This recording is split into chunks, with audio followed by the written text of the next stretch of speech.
Hello people, ఈ రోజు మనం హెల్దీ ఇన్స్టెంట్ పోహా ఇడ్లీని చేసుకుందాం. అది కూడా జస్ట్ 30 మినిట్స్ లో. ముందుగా 1 కప్ పోహాని తీసుకొని, నేను ఇక్కడ రెడ్ తీసుకున్నాను, మీరు వైట్ అయినా తీసుకోవచ్చు. నీట్ గా వాష్ చేసుకోండి. ఇప్పుడు వాష్ చేసిన పోహాలో 1 cup sooji and half cup curd ని యాడ్ చేసుకొని మిక్స్ చేసుకోండి. మీరు గనక వైట్ పోహా యూస్ చేస్తుంటే హాఫ్ కప్ కర్డ్ సరిపోతుంది. అదే రెడ్ అయితే ఇంకో హాఫ్ కప్ యాడ్ చేయాలి. ఇప్పుడు ఇది కంప్లీట్ గా మిక్స్ చేసుకోండి. ఇప్పుడు దీన్ని ఒక 10 to 15 మినిట్స్ పక్కన పెట్టేయండి. ఇప్పుడు ఈ సోక్ చేసిన వాటిని మిక్సర్లో యాడ్ చేసుకొని కొంచెం water and 1 teaspoon salt add చేసుకొని స్మూత్గా గ్రైండ్ చేసుకోండి. ఇప్పుడు ఈ బ్యాటర్ని ఒక బౌల్లోకి తీసుకొని దీనిలోకి onions, green chillies, curry leaves, coriander, 1 teaspoon జీరాని యాడ్ చేసి మిక్స్ చేసుకోండి. ఇప్పుడు ఒక స్మాల్ పోర్షన్ని తీసుకొని ఇలా బనానా లీఫ్ మీద వడల్లాగా చేసుకోండి.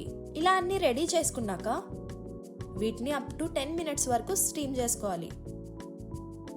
ఇప్పుడు మన పోహా ఇడ్లీ రెడీ. ఇవి చూడ్డానికి కొంచెం మోమోస్ టెక్స్చర్ లా ఉంటుంది. మీరు కూడా ఈ రెసిపీని ట్రై చేసి కమెంట్ చేయండి. అండ్ మా ఛానల్ కనుక నచ్చితే సబ్స్క్రైబ్ చేయండి.